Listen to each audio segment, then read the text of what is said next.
जयतु संस्कृतम। स्वागत है आपका अपने YouTube चैनल श्रेयांश संस्कृत पर। आज हम 8वीं कक्षा की वार्षिक परीक्षा के संस्कृत भाषा के प्रश्न पत्र को हल करेंगे। तो आइए देखते हैं हम अपने प्रश्न पत्र को। खंड क अपठित अवबोधनम, जिसके अंतर्गत एक गद्यांश है जो 8 अंक का है। ऋषि वाल्मीकि महाकवि आसीत्, स रामायणम अरचयत्। वाल्मीकि आदि कवि मन्यते। रामायणं च आदि काव्यम् अस्ति। रामायणे श्रीरामस्य कथा अस्ति। श्रीरामः स्वपितुः दशरथस्य आज्ञाम् अपालयत्।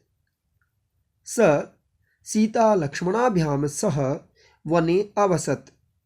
स रावणम् अमारयत्। रामराज्ये सर्वे जनाः धर्मस्य मार्गे चलन्ति स्म।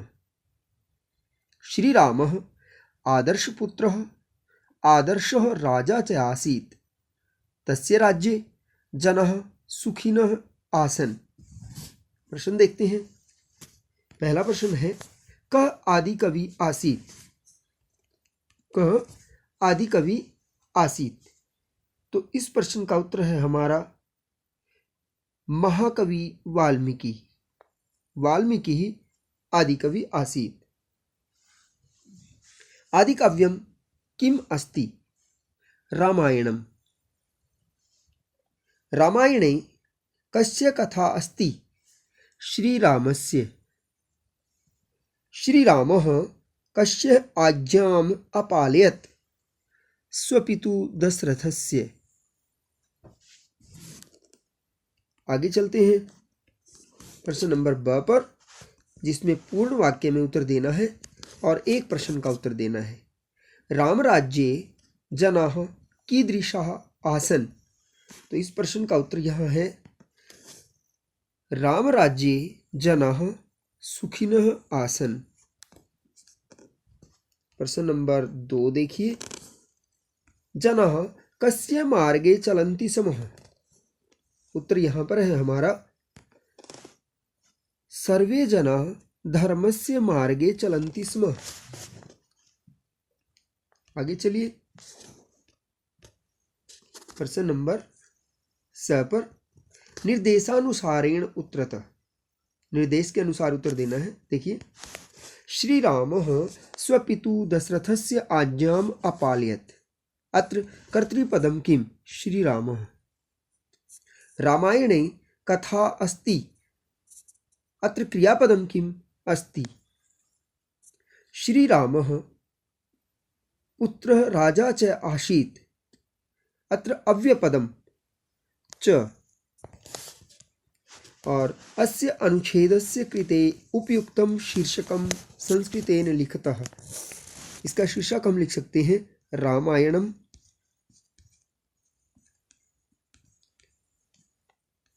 इसका शीर्षक रामायणम, और एक लिख सकते हैं आदि काव्यम। आदि काव्यम रामायणम। तो इस तरह से हम दोनों शीर्षकों में से कोई भी एक शीर्षक लिख सकते हैं। आगे चलिए प्रश्न नंबर 2 पे। और प्रश्न नंबर 2 में हमारा एक चित्र है, जिसको देखकर 4 वाक्य लिखने हैं और यह 8 अंक का है। प्रत्येक वाक्य 2 अंक का हमारा होगा। पहला वाक्य देखिए, हमने चित्र को देखना है। इसमें वृक्ष है, एक हंस है, कमल के फूल हैं, पर्वत है, जल है। तो प्राकृतिक चित्र होने के कारण हम सबसे पहले कहेंगे, इदम चित्रम अति सुंदरम अति शोभनम अस्ति। इदम चित्रम अति शोभनम अस्ति। शोभनम अस्ति। पहला वाक्य हमारा बन गया। दूसरा वाक्य देखिए। दूसरे वाक्य में हम लिखेंगे, अस्मिन् चित्रे। अस्मिन् चित्रे। चित्रे वृक्ष है तो वृक्षाः सन्ति। अस्मिन् चित्रे वृक्षाः सन्ति। आगे चलिए, फिर कमल के फूल खिले हुए हैं। अस्मिन् चित्रे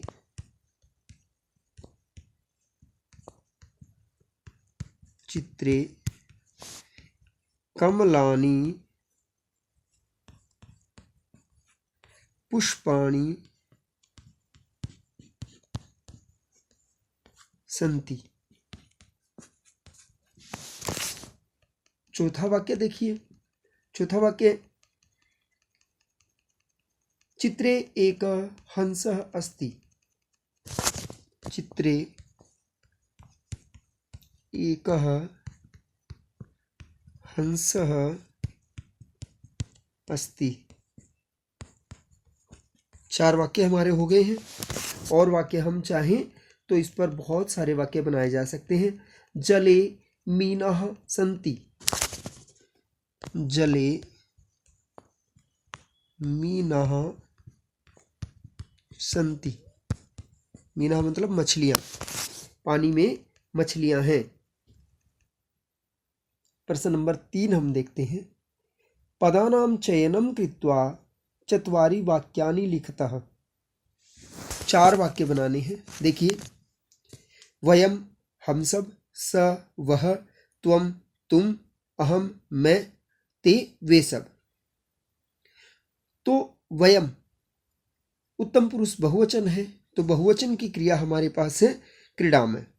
वयम, अब खेला किससे जा सकता है? गेंद से। वयम कंदुकेन, यहां पर हमारे पास है वयम कंदुकेन क्रीडाम। दूसरा वाक्य देखिए, स वृक्षम पश्यति। स पश्यति, स वृक्षम पश्यति। त्वं भोजनं करोषि। त्वं भोजनं करोषि।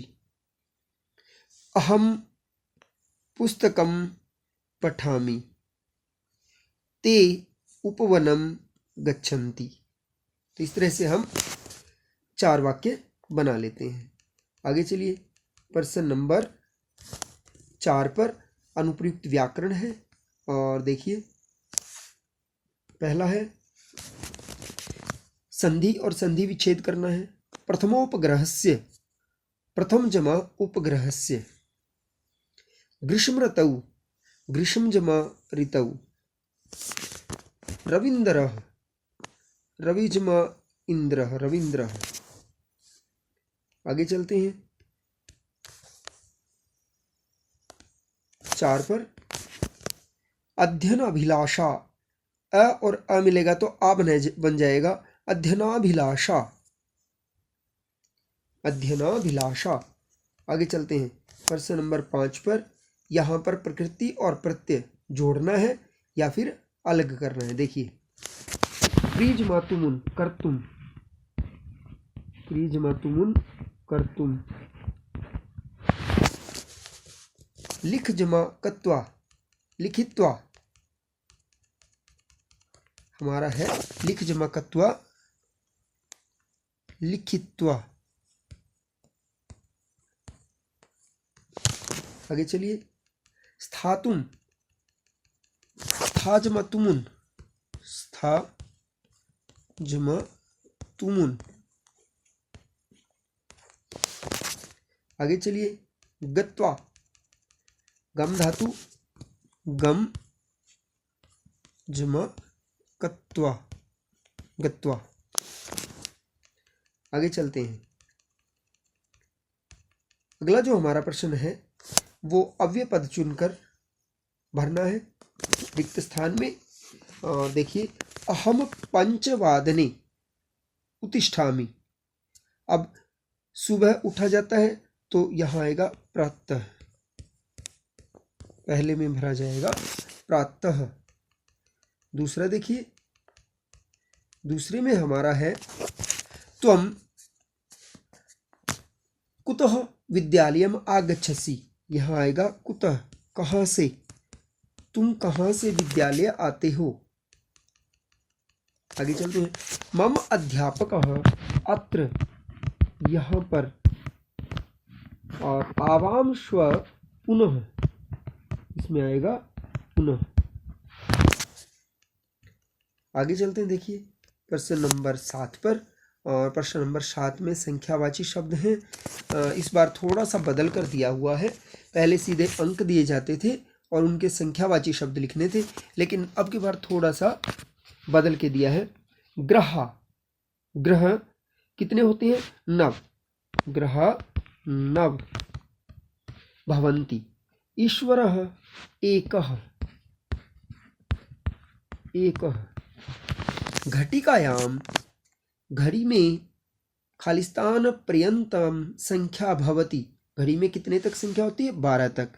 12। आगे चलते हैं, अगला है मम पार्श्वे। बचा क्या है? विंशति, तो इसमें विंशति हम सीधा लिखेंगे। विंशति पुस्तकानि सन्ति। आगे चलते हैं प्रश्न नंबर 8 पर। प्रश्न नंबर 8 में रिक्त स्थानों की पूर्ति करनी है और शब्द रूप है। देखिए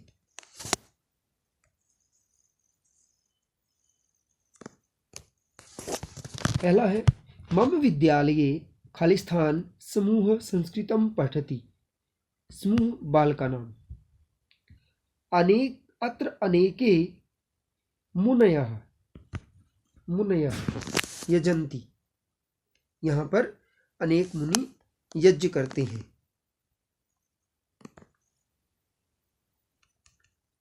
देखिए आगे चलते हैं। अत्र अनेके मुनयः एष रामः तस्य भ्रातारः लक्ष्मणः भरतः शत्रुघ्नः च सन्ति। चंचलः वृक्षम उपगम्य। आगे चलिए प्रश्न नंबर 8 के ही खा भाग पर, जिसमें धातु रूप से हमें रिक्त स्थानों की पूर्ति करनी है। गुणः गुणज्येषु गुणा भवन्ति। वयम अष्टवादने, वयम है तो गच्छामः। बिडालः दुग्धम अपिबत। अत्र एव मम विद्यालय अस्ति। आगे चलते हैं प्रश्न नंबर 9 और पठिता उद्बोधन के अंतर्गत हमारी रुचिरा भाग 3 से सावित्रीबाई फूले पाठ से है। जनवरी मासस्य तृतीय दिवसे 1831 तमे ख्रीष्टाब्दे महाराष्ट्रस्य नायगांव नाम्नि स्थाने सावित्री अजायत। तस्य माता लक्ष्मीबाई, पिता च खंडोजी इति अभिहितौ। नववर्षदेशीया सा ज्योतिबा फूले महोदयेन परिणीता। सोऽपि इदानीं 13 वर्षकल्पः एव आसीत्, यतो हि सः स्त्रीशिक्षायाः प्रबलः समर्थकः आसीत्। अतः सावित्र्याः मनसि स्थिता अध्ययनाभिलाषा उत्साहं प्राप्तवती। इतः परं सा गृहं आंग्लभाषायाः अपि अध्ययनं कृतवती। प्रश्न देखिए, सावित्र्याः मातु नाम किम आसीत्? लक्ष्मीबाई। पहला प्रश्न हमारा सावित्र्याः मातु लक्ष्मीबाई। आगे चलते हैं। ज्योतिबा फूले कस्याः प्रबलः समर्थकः आसीत्? स्त्री शिक्षायाः। नेक्स्ट देखिए, सावित्रीबाई कुत्र अजायत? यहां से हमें लिखना है महाराष्ट्रस्य नायगांव नाम्नि स्थाने सावित्री अजायत। सा केन सह प्रणीता? सा ज्योतिबा फूले महोदयेन सह प्रणीता। आगे चलते हैं। अब प्रश्न नंबर 6 में देखिए, यहां पर हमारे पास यथा निर्दिष्ट है। ज्योतिबा फूले प्रबल समर्थक आसीत्। अत्र क्रियापदम किम आसीत्? सा ज्योतिबा फूले महोदयेन प्रणीता। महोदयेन इति तृतीया विभक्ति। जनकः, जनक शब्दस्य पर्याय पदम अनुच्छेदे किम प्रयुक्तम? पिता। आगे चलिए, चलते हैं 10वें प्रश्न पे।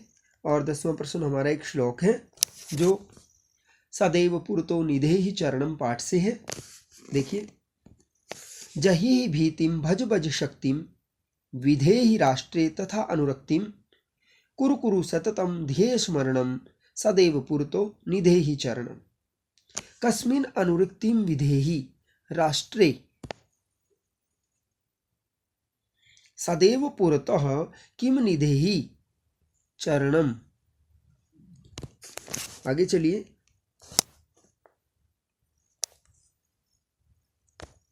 हमारे पास यहाँ 2 प्रश्न आ रहे हैं।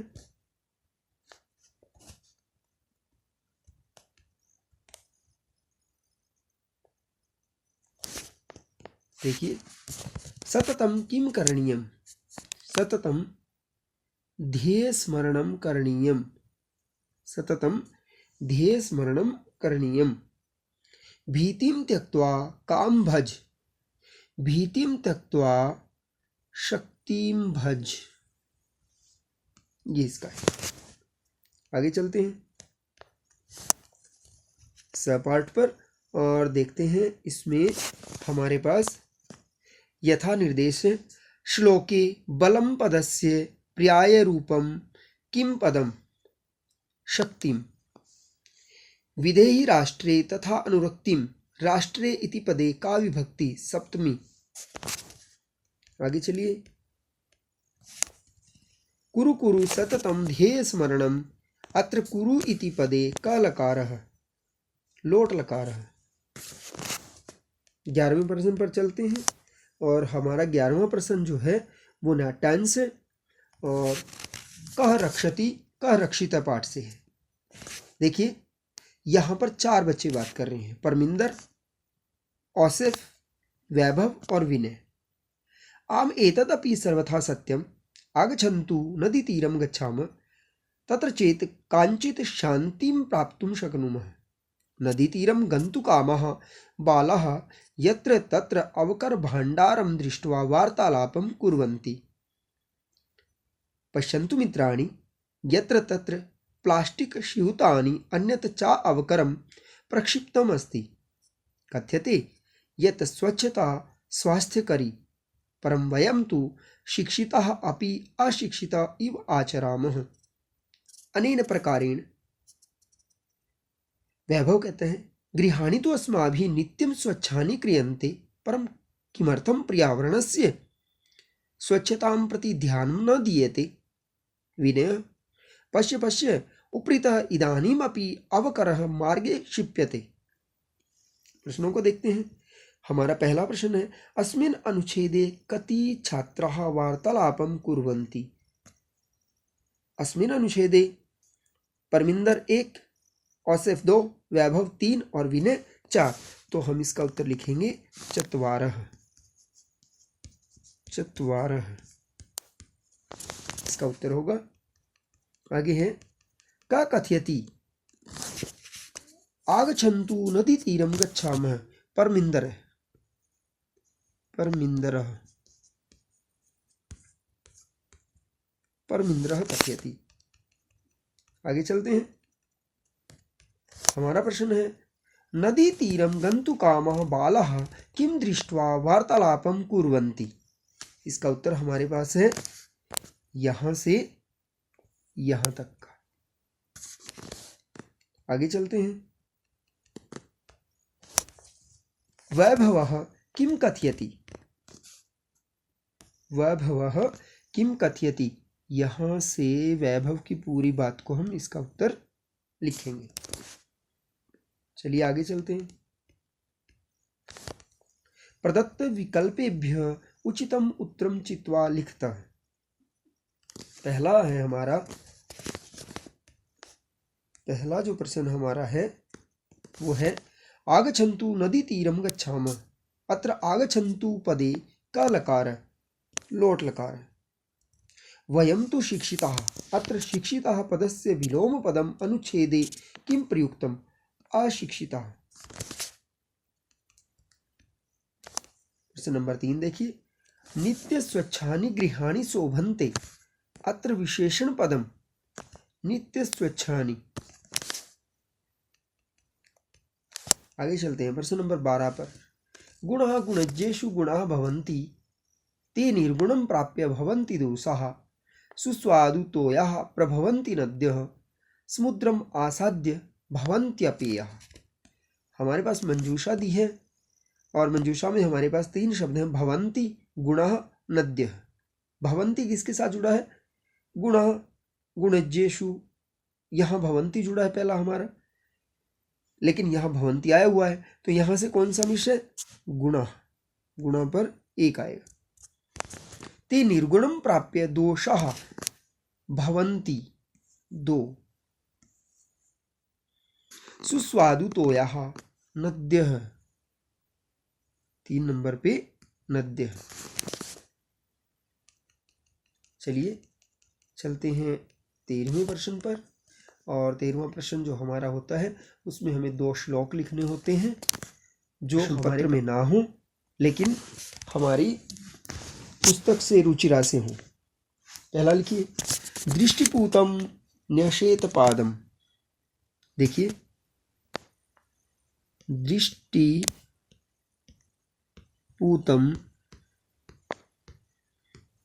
न्यसेत पादम, वस्त्रपूतम जलम पिबेत।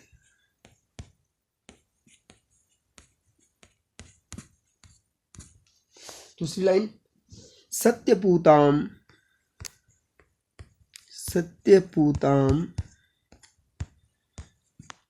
वदेद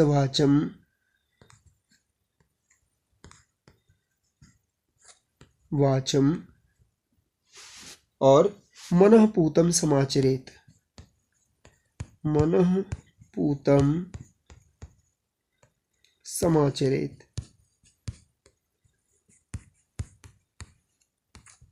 एक श्लोक हमारा हो गया। दूसरा श्लोक देखिए, दूसरा श्लोक हम लिखते हैं, अभिवादनशीलस्य, बहुत आसान श्लोक है। अभिवादनशीलस्य नित्यं वृद्धोपसेविनः।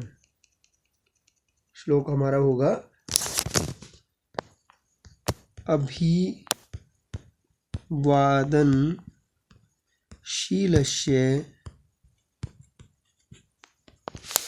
नित्यं वृद्धोपसेविनः।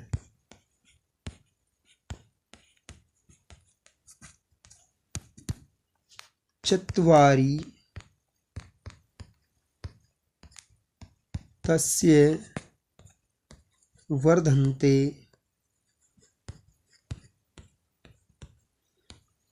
आयुः विद्या यशोबलम। इस तरह से हम दोनों श्लोक लिख देते हैं और बहुत आसानी से हमें इसमें 4 अंक मिल जाएंगे। और मुझे उम्मीद है आप लोगों ने यह पेपर बहुत अच्छा किया होगा और आपके बहुत अच्छे अंक आएंगे।